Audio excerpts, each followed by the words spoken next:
Hello, good morning dear students. आज हम defence study subject के हमारे फाइनल ईयर के फिफ्थ सेम के topic cost of war and real cost of war के बारे में पढ़ेंगे। कॉस्ट ऑफ वार और रियल कॉस्ट ऑफ वार, इसको हिंदी में बोलते हैं युद्ध की लागत और युद्ध की वास्तविक लागत। इन दोनों चीज़ों में फ़र्क है। वो फ़र्क क्या है, यही आज हम इस लेक्चर के माध्यम से मैं आपको बताऊंगा। सबसे पहले है कि युद्ध है क्या चीज़। हमने सेकंड ईयर में स्टडी ऑफ वार का एक पेपर पढ़ा था, उसमें बताया गया था भाई युद्ध क्या है, युद्ध के सिद्धांत क्या हैं, युद्ध कितने प्रकार के हैं और वर्तमान में युद्ध कैसे हैं। तो आज के युद्ध के बारे में हम अगर चर्चा करें तो आधुनिक युद्ध एक ऐसा युद्ध है जो कि कभी ना रुकने वाला है, मतलब लगातार चलने वाली प्रक्रिया है। ये दिन हो या रात हो, कोई भी समय हो, वर्तमान युद्ध 24/7 यानी 24 घंटे और सातों दिन चलने वाला युद्ध है। फर्क सिर्फ इतना होता है कि ये प्रत्यक्ष रूप में ना होकर अप्रत्यक्ष रूप में चलता है। ऐसा नहीं है कि अब अगर हमारा किसी सीमा पर या किसी और देश के साथ किसी विषय पर युद्ध नहीं हो रहा तो हम युद्ध की तैयारियां बंद कर देंगे। युद्ध तैयारियां हमारी चलती रहती हैं, युद्ध की का अभ्यास हमारा चलता रहता है, हमारी सेनाओं की प्रैक्टिस लगातार चलती रहती है और हम किसी भी तरीके से निश्चिंत होकर नहीं बैठते हैं, यानी हम अपनी तैयारी में लगे रहते हैं। आगे चलते हैं। युद्ध की लागत, यानी कि युद्ध के अंदर हमें किन चीज़ों का खर्च वहन करना पड़ता है। देखिए, दो मुख्य तत्व होते हैं जो युद्ध में किसी भी राष्ट्र को पूर्ण रूप से लगाने पड़ते हैं। सबसे पहला है मानव शक्ति और दूसरा भौतिक शक्ति। मानव शक्ति से अभिप्राय है कि किसी भी देश की सेनाएं, मानव शक्ति यानी कि उसके सैनिक, जो उसकी सेनाएं हैं वो युद्ध में लिप्त होती हैं, युद्ध में लड़ने का काम वो लोग करते हैं, हमारे सैनिक जो हैं। दूसरा भौतिक शक्ति। भौतिक शक्ति में जो है, चाहे तो धन जो खर्चा हमारा होता है या और वो सब इक्विपमेंट जो सैनिकों के काम के हैं, लेकिन वो मटेरियल में जो है काउंट होते हैं, यानी कि भौतिक संसाधन और मानव शक्ति, मनुष्यों की सैनिकों की संख्या इसमें मैटर करती है। ये दोनों शक्ति मिलकर युद्ध का संचालन करती हैं। अब हम आगे बढ़ते हैं, युद्ध की लागत के बारे में पहले चर्चा करेंगे, यानी कि कॉस्ट ऑफ वार क्या है।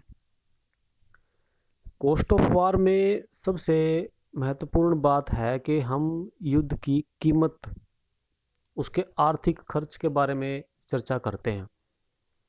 और जैसे कि आप स्क्रीन पे देख पा रहे हैं, युद्ध की आर्थिक लागत। आर्थिक शब्द जहाँ पे आ गया तो समझ लीजिए आप खर्च की बात कर रहे हैं, आय या व्यय की बात कर रहे हैं। ये किसी भी परिप्रेक्ष्य में हो, जहाँ आर्थिक शब्द आ गया तो समझ लीजिए वो सभी मैटर फाइनेंशियल ही होंगे, उसमें दूसरे किसी पहलू को शामिल करना इग्नोर किया जाएगा। तो युद्ध की आर्थिक लागत क्या है कि वर्तमान में जो युद्ध है वो अत्यंत खर्चीला युद्ध है। हमने फीचर ऑफ मॉडर्न वार जो टॉपिक फोर्थ सेम में पढ़ा है, उसमें एक पॉइंट यह भी था कि आधुनिक युद्ध अत्यंत खर्चीला युद्ध है। वो खर्चीला कैसे है, क्योंकि आज के समय में हमारी सेनाओं के ज़रूरत का सामान, उनके हथियार, गोला बारूद, खाने पीने की चीज़ें, उनके परिवहन के साधन, उनके संचार व्यवस्था के साधन, ये सभी चीज़ें इतनी खर्चीली हैं कि किसी भी राष्ट्र को उनका खर्च का ब्यौरा तैयार करने के लिए एक तरीके से अपना अलग बजट निर्धारित करना पड़ता है। आपने रक्षा बजट की बात सुनी होगी। बजट वो प्रक्रिया है जो एक राष्ट्र एक साल के अंदर अपने देश की अनुमानित आय और व्यय का ब्यौरा पेश करता है।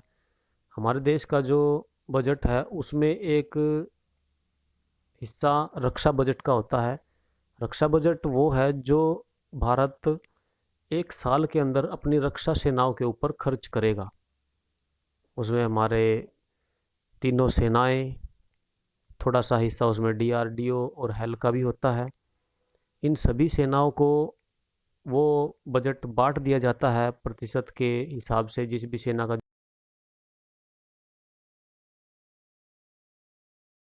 जो लागत, ये एक अनुमानित है। लेकिन युद्ध की आर्थिक लागत की जब हम बात करते हैं तो फिर रक्षा बजट के ऊपर हम ये नहीं सोच के चल सकते कि इसमें हमारा काम चल जाएगा या नहीं चलेगा। रक्षा बजट का मतलब है कि हमारा एक साल के अंदर खर्च होने, रक्षा व्यवस्था पे, रक्षा संसाधनों पे, सेनाओं पर, उनके इक्विपमेंट के ऊपर खर्च होने वाले पैसे का ब्यौरा, एक अनुमानित ब्यौरा आप कह सकते हैं। लेकिन यहाँ पर युद्ध की आर्थिक लागत से मतलब क्या है कि युद्ध के ऊपर जो खर्च होता है वो हमारा क्या है, सॉरी, वो खर्च जो है युद्ध की आर्थिक लागत में गिना जाएगा। और ये आर्थिक लागत इतनी ज़्यादा होती है कि अगर मान लीजिए आज के टाइम में एक देश, हम अपने देश से ही लगा लेते हैं, अगर 1 वीक, एक हफ्ते तक भी अगर हमारा किसी देश के साथ युद्ध चल जाता है तो उस एक हफ्ते के अंदर हमारा इतनी ज़्यादा मात्रा में धन जो है खर्च हो जाएगा कि उसकी रिकवरी करने में इंडिया को कई साल लग सकते हैं। या आप ये कह सकते हैं कि एक पंचवर्षीय योजना जो है कुछ ही दिन के युद्ध के लागत के बराबर खर्चा हमें वहन करवा देती है। अब पंचवर्षीय योजना से मतलब है कि 5 साल के अंदर किसी भी एक लक्ष्य को प्राप्त करने के लिए देश का जो खर्च होगा वो। और यहाँ पर युद्ध की बात, लागत की हम बात करते हैं तो आप सोच सकते हैं कि युद्ध में जो भी हथियार यूज होते हैं वो हथियार कितने कीमती हैं, उनका गोला बारूद कितना कीमती है। जो भी हमारी सेनाओं के परिवहन के साधन हैं, चाहे उनकी गाड़ियां हैं, ट्रक हैं, उनको चलाने के लिए फ्यूल है। और इसके अलावा जो हमारे जैसे वायुसेना के लड़ाकू विमान हैं, हेलीकॉप्टर हैं, एक एक हेलीकॉप्टर, एक एक सॉरी, लड़ाकू विमान, उसकी कीमत करोड़ों में होती है। और ये इतना पैसा, हम इसका कोई ये श्योरिटी नहीं मान के चल सकते कि युद्ध होगा तो हमारे प्लेन नष्ट नहीं होंगे। नष्ट हमारे भी हो सकते हैं, दुश्मन के भी हो सकते हैं। और भी कुछ नहीं तो मान लीजिए हम जो दुश्मन के ऊपर आक्रमण करने में जो गोला बारूद जो खर्च करते हैं वो भी कितना महंगा है। आज के टाइम में आप एक एक मिसाइल की कीमत अगर देखोगे तो वो भी मिसाइल कई कई करोड़ रुपए की है। छोटी मिसाइलें भी हैं, मध्यम दर्जे की भी हैं, बड़ी मिसाइलें भी हैं। और इस चीज़ का कोई अनुमान नहीं लगाया जा सकता कि युद्ध अगर होगा तो हमें किस प्रकार के हथियार यूज करने पड़ जाए। वो हमें छोटे हथियार भी यूज करने पड़ सकते हैं, मध्यम दर्जे के हथियार भी यूज करने पड़ सकते हैं, हमें बड़े हथियार भी यूज करने पड़ सकते हैं। फिर चाहे उसमें एक छोटी गन से लेकर बड़ी मिसाइल तक की बात हो, टैंक की बात हो, लड़ाकू विमान की बात हो, सब चीज़ें जो हैं युद्ध के अंदर शामिल हैं। और ये अत्यंत खर्चीली हैं सभी चीज़ें, मतलब इनका खर्च जो है वो इतनी ज़्यादा मात्रा में है कि युद्ध को आज के टाइम में लंबे समय तक चलाए रखना बड़ा ही मुश्किल काम है। आप लोगों ने सुना होगा कि इतिहास में आज तक 2 विश्व युद्ध हुए हैं, एक 1914 से 18 तक और दूसरा 1939 से 45 तक। जब 20वीं शताब्दी में 2 विश्व युद्ध हो गए एक 4 साल चला और दूसरा 6 साल चला। लेकिन आज के समय में युद्ध इतने भयानक हो गए हैं, इतने खर्चीले हो गए हैं कि 6 साल तो दूर की बात, कोई भी देश वर्तमान समय में 6 महीने लड़ने की सिचुएशन में, स्थिति में सक्षम नहीं है।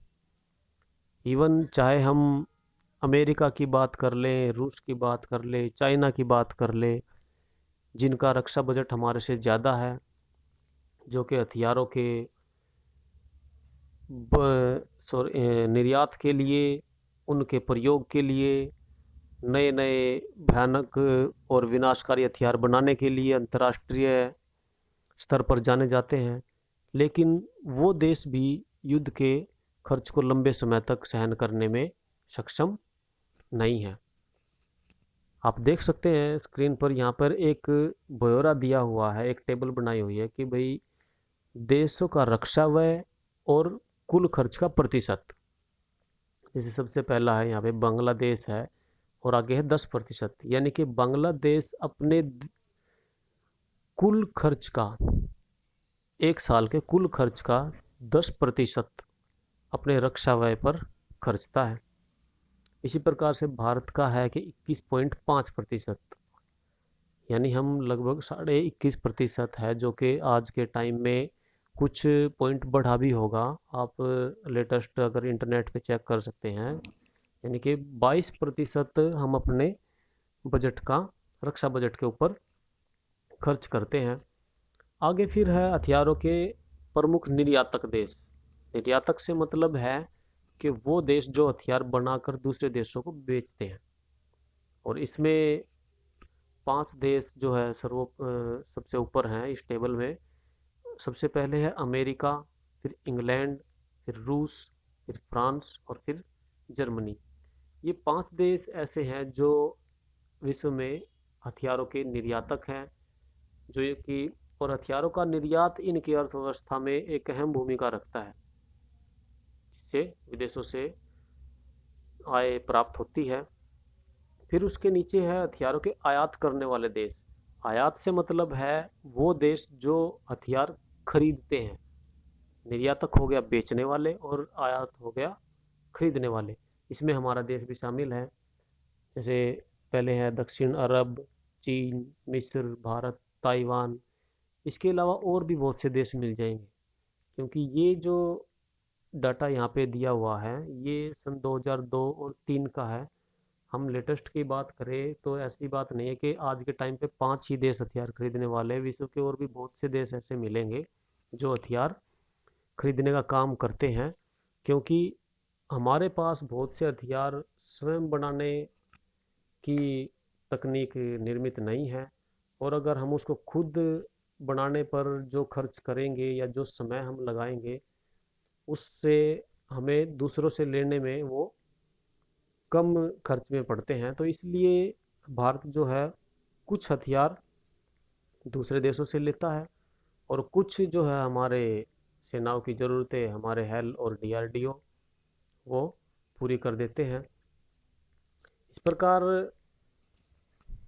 जो रक्षा बजट जो युद्ध की हमारी लागत है, आर्थिक लागत, वो आज के युग में, वर्तमान समय में वो इतनी ज़्यादा है कि हम चाहकर भी उसे कम नहीं कर सकते।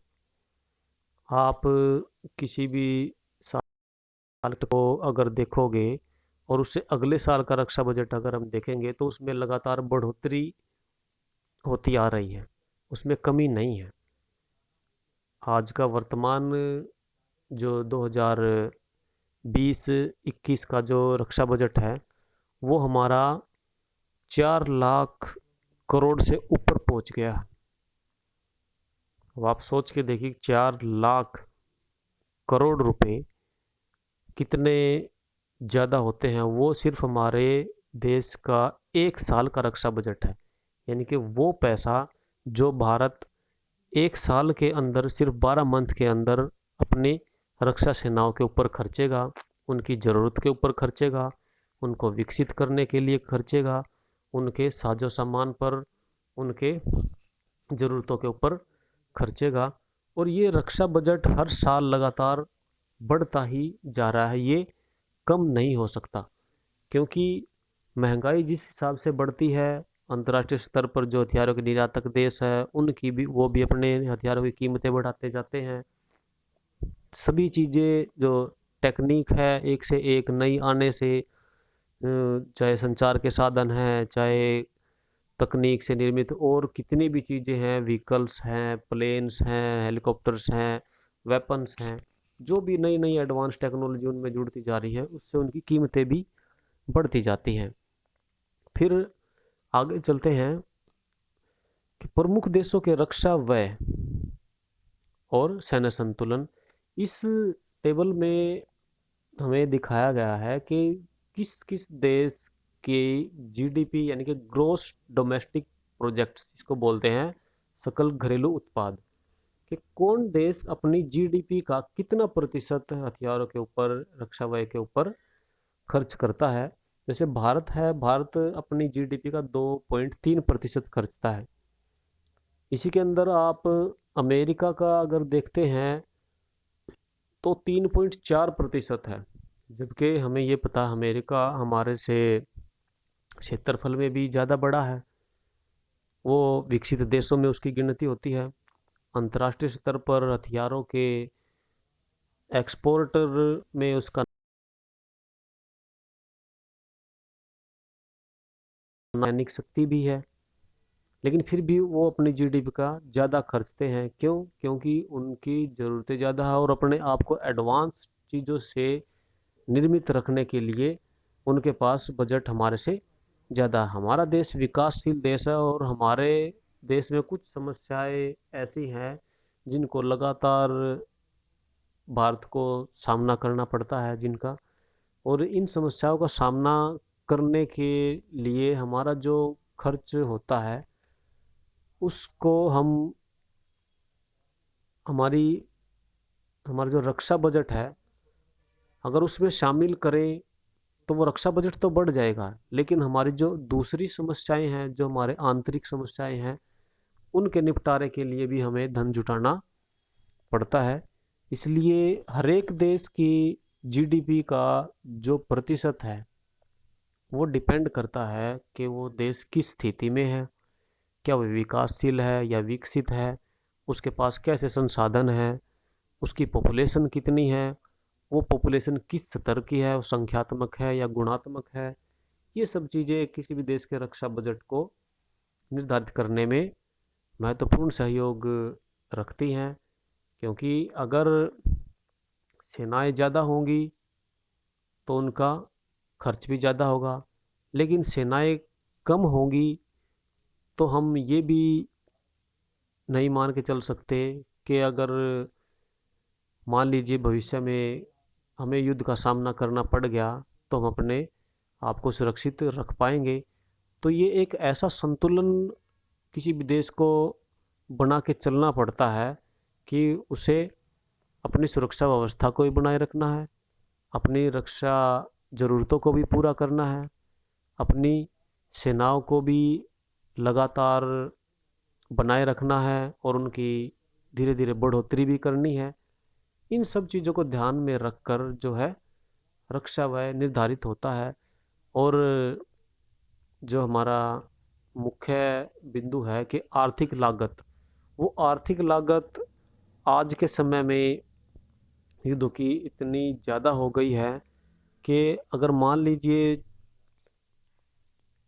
एक सप्ताह की, हम युद्ध की लागत की बात कर रहे थे, अगर एक सप्ताह में जो पैसा हमारा युद्ध के ऊपर खर्च होगा हम उसका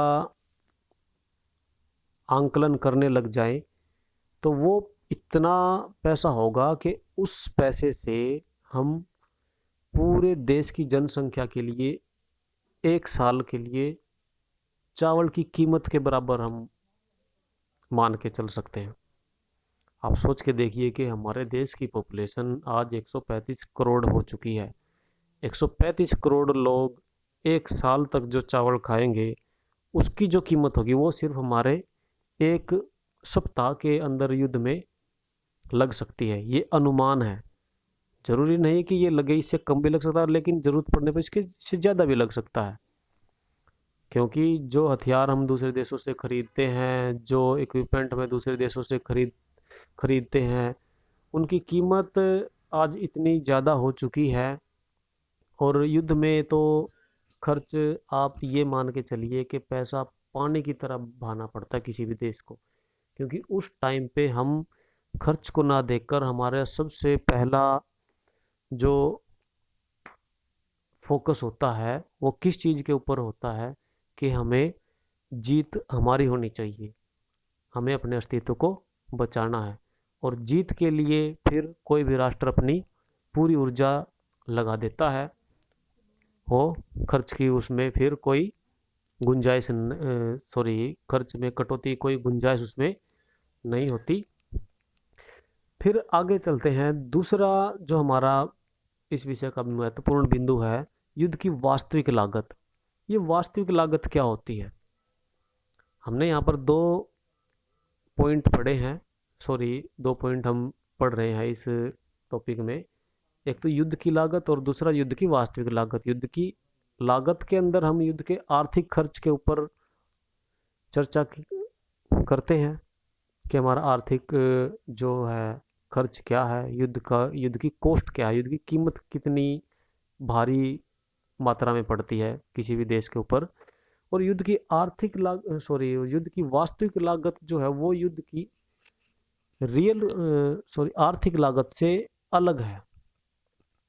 आप युद्ध की लागत को किसी भी तरह से कुछ समय के बाद पूरी कर सकते हैं, उस खर्च को आप फिर से जुटा सकते हैं, उस कमी को आप पूरा कर सकते हैं, बशर्ते उसमें थोड़ा समय लग सकता है, कुछ वर्ष लग सकते हैं।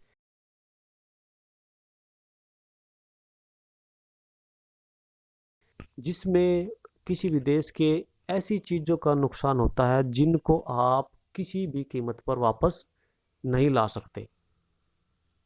अगर मान लीजिए हमारे कुछ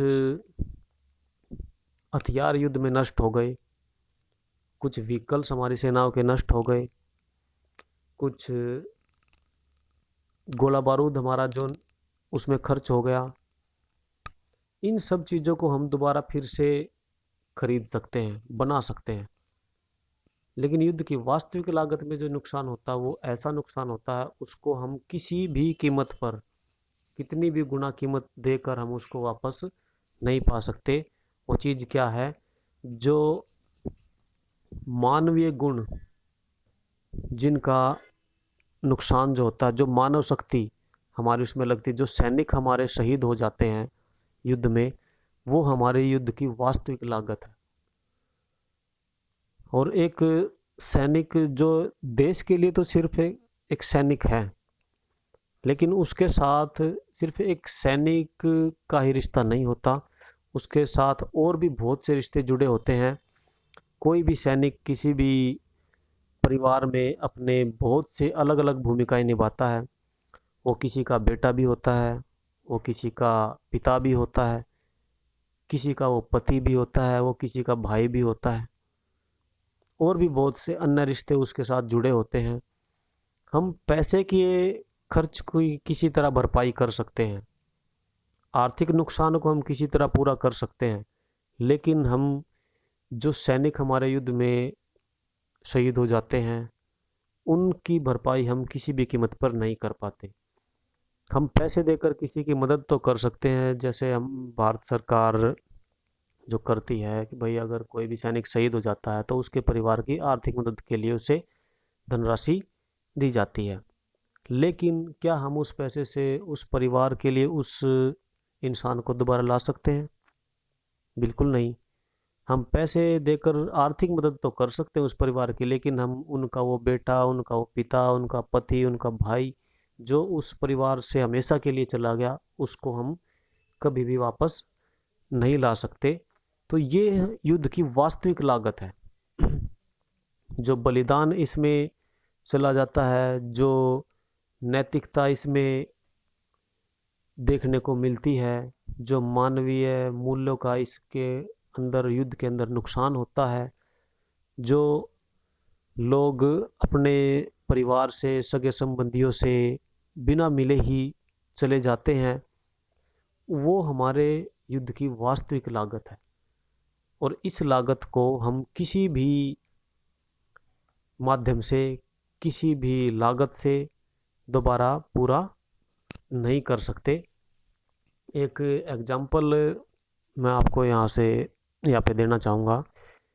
जो दूसरे विश्व युद्ध में परमाणु बम के विस्फोट हुए, जो 6 अगस्त 1945 को हिरोशिमा पर हुआ, और दूसरा विस्फोट 9 अगस्त 1945 को नागासाकी शहर पर हुआ।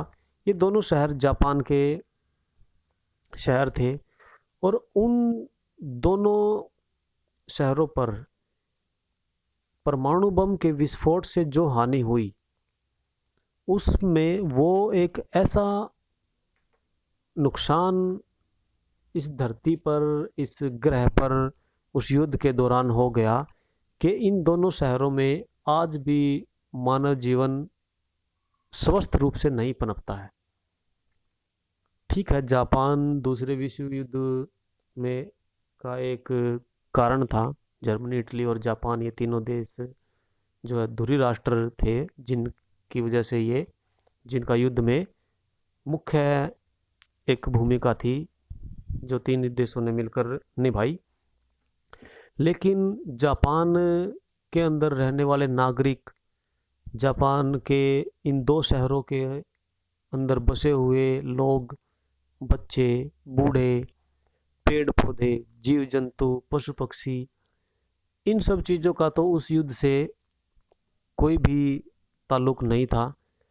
क्या परमाणु विस्फोट करते समय ये बात ध्यान रखी गई कि ये विस्फोट आने वाली आगे कितने सालों तक की पीढ़ियों को भी खतरे में डाल देगा?